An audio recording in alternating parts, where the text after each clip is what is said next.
Infection control society Pakistan کے زیر اہتمام ہیلتھ اویئرنیس کا پروگرام جاری و ساری ہے۔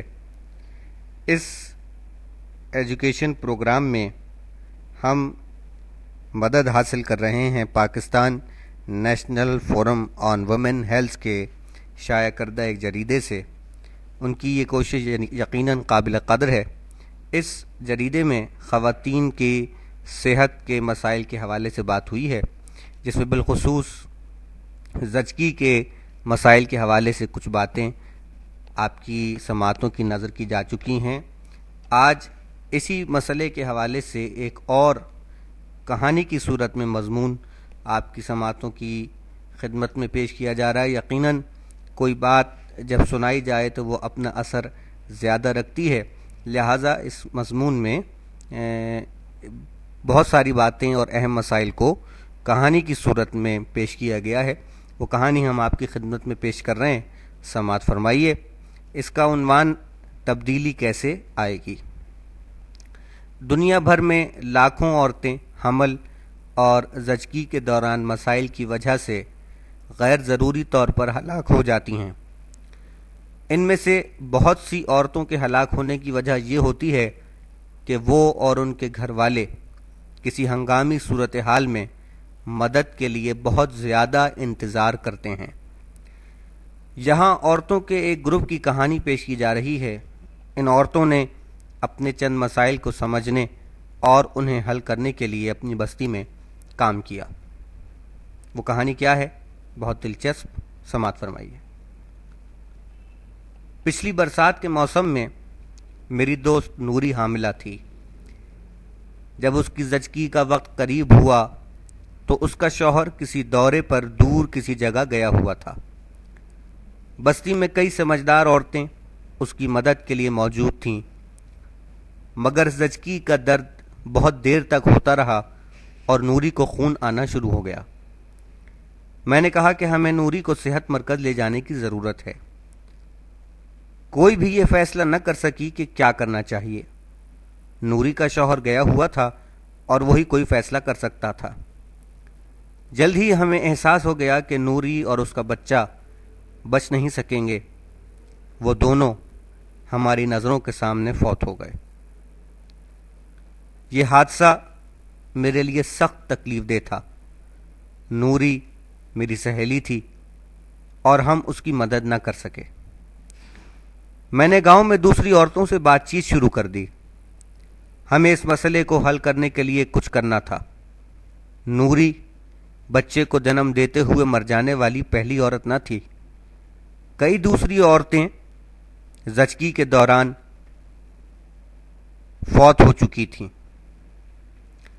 کچھ عورتیں کہنے لگیں کہ ہمارے چھوٹے سے گاؤں میں ایسا ہی ہوتا ہے اور ہمیں اس کو قبول کر لینا چاہیے، لیکن ہم نے کہا نہیں، ہم اس مسئلے کو حل کرنے کے لیے کچھ نہ کچھ کر سکتی ہیں۔ ہم نے فیصلہ کیا کہ ایک اجتماع یعنی میٹنگ بلائی جائے تاکہ عورتوں کی زچگی کے مسائل اور زچگی کے دوران ماؤں اور بچوں کے ہلاک ہونے کے بارے میں ہم زیادہ معلومات حاصل کر سکیں۔ اس اجتماع میں ہم نے فیصلہ کیا کہ ہم مختلف گھرانوں میں اس مسئلے پر بات کریں گی۔ ہمارے گروپ میں 6 عورتیں ایسے گھرانوں میں جانے پر راضی ہو گئیں جہاں پچھلے 2 برسوں کے دوران کوئی عورت زچگی میں مشکلات کی وجہ سے فوت ہوئی ہو یا جہاں کوئی عورت ابھی زچگی کی مشکلات سے صحت یاب ہو رہی ہو۔ ہمیں کئی اہم باتیں معلوم ہوئیں۔ ہر ایک نے اس بات سے اتفاق کیا کہ یہاں کا سب سے بڑا مسئلہ یہ ہے کہ ڈاکٹر کو بلانے یا کسی صحت مرکز یا اسپتال تک جانے سے پہلے ہر عورت بہت دیر تک انتظار کرتی ہے۔ بعض اوقات کوئی عورت اپنے شوہر کی اجازت کے بغیر کسی کو مدد کے لیے نہیں کہہ سکتی۔ کئی مرتبہ ایسا ہوتا ہے، جیسا کہ میری دوست نوری کے ساتھ ہوا، کہ عورت کو جب کسی سے مدد حاصل کرنے کے لیے شوہر کی اجازت کی ضرورت ہوتی ہے تو شوہر گاؤں میں موجود ہی نہیں ہوتا۔ اس کے پڑوسی مدد دیتے ہوئے ڈرتے ہیں کیونکہ وہ نہیں چاہتے کہ اس عورت کا شوہر ناراض ہو یا لڑنے آ جائے۔